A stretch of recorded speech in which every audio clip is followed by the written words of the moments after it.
Assalamualaikum anak-anakku yang solih-solihah dan tentunya ayah bunda yang ada di rumah. Jumpa kembali kali ini bersama Bu Vivi di episode ke-22. Kali ini Bu Vivi akan melanjutkan kisah yang kemarinnya, kisah tentang pelajaran dari Uhud. Kira-kira seperti apa ya kisah kelanjutannya? Yuk langsung saja kita simak kisah kali ini.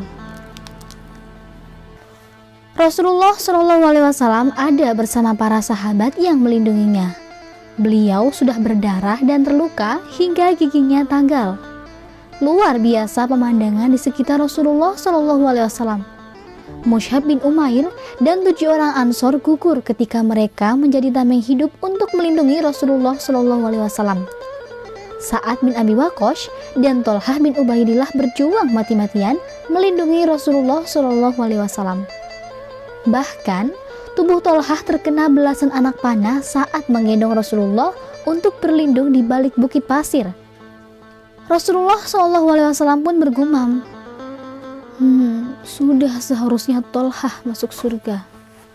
Perang pun berakhir. Pasukan musyrik meninggalkan Uhud setelah mereka tidak berhasil menemukan Rasulullah. Mereka sudah memenangkan pertempuran. Rasulullah SAW amat terpukul melihat banyak sahabatnya yang gugur. Mus'ab bin Umair dan Hamzah bin Abdul Muthalib termasuk di antaranya. Hamzah syahid di tangan budak bernama Wahsy atas perintah tuannya, Jubair bin Mut'aim. Wahsy dijanjikan imbalan akan dimerdekakan. Dia juga diiming-iming hadiah dari Hindun binti Utbah, istri Abu Sufyan, sang panglima pasukan musyrik. Ibnu Mas'ud menceritakan, tak pernah kami melihat Rasulullah SAW menangis melebihi tangisan beliau terhadap kematian Hamzah bin Abdul Muthalib. Beliau menghadapkannya ke kiblat, kemudian beliau berdiri di depan jenazahnya dan sambil menangis terisak. Usai menguburkan dan mendoakan jenazah sekitar 70 syuhada, Rasulullah SAW kembali ke Madinah pada Sabtu petang.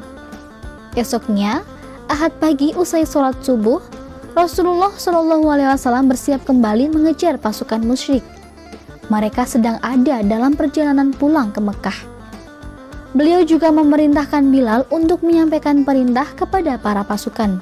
Tidak ada yang boleh ikut bersama kami kecuali yang kemarin berperang di Uhud, kata Rasulullah SAW. Masya Allah, rasa lelah belum lagi sirna.